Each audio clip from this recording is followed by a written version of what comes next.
come in low and they drop these green marker dyes, splash, splash on the water, which is brilliant. So now they know where the search area is.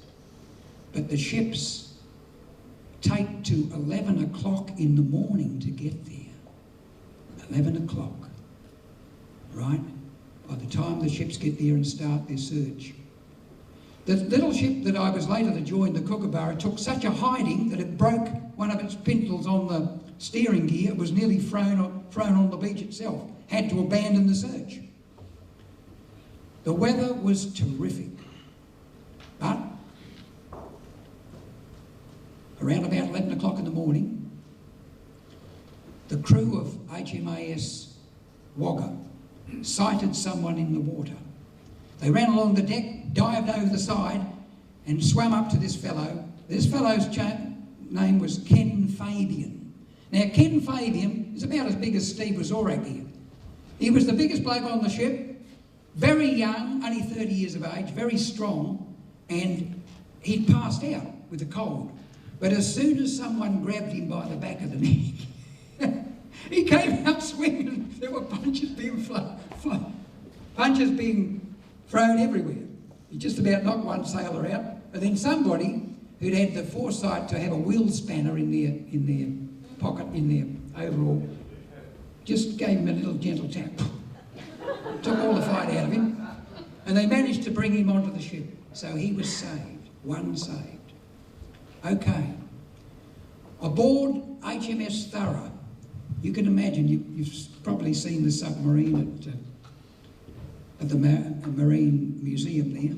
It's just flat, a little flat, narrow bit with round, that's the bit that's mostly underwater. Well, when they're at sea, it's all underwater, bar the conning tower. Then they see somebody up ahead. Some of the British sailors get out, run along, slide over the hump into the water, and they rescue the second mate, Joe Butler. Not the second mate, the second engineer, Joe Butler. So he's pulled in. But after that, they didn't find any more alive. They just started collecting people who were dead, still floating in their life vests. It would have been a hard job collecting them too, with those seas going up and down.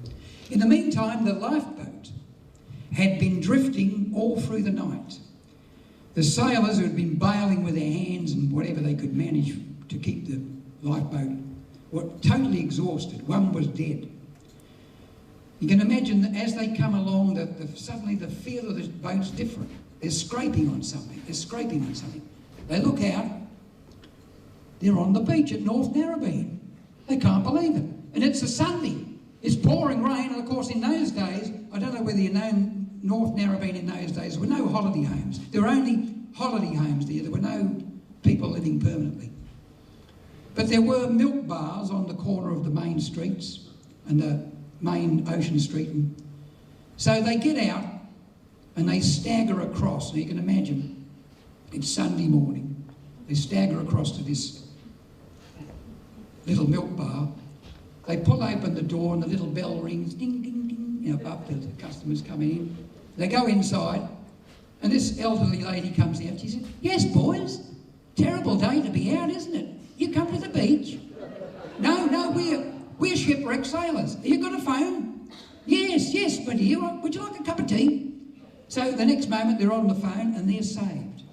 So it's 4 saved, 10 dead. 4 saved and 10 dead.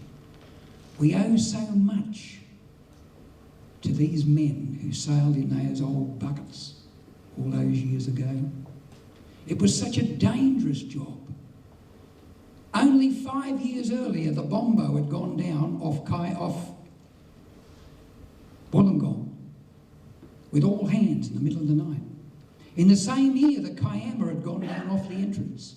A few years earlier than that, a boat called the Mimmi broke in half off Botany Bay. In one period, they lost 3 ships in 6 months. Scores and scores of colliers went to the bottom. Hundreds and hundreds of 60-mile lives were lost. Yes, we owe so much to these brave men who sailed in those ships. Why? because they brought the blue metal from Shell Harbour to make the Sydney railways. They brought those massive pre-cut granite blocks from the south coast to make the Sydney Harbour Bridge. They brought black diamonds, the so-called smokeless coal, from the Illawarra, which fed the furnaces, the powerhouses, the gasworks, the boilers of the big ships. For 100 years they plied the coast. And then they were gone. Superseded. Obsolete. Of no further use. These, ladies and gentlemen, these were the 60 milers.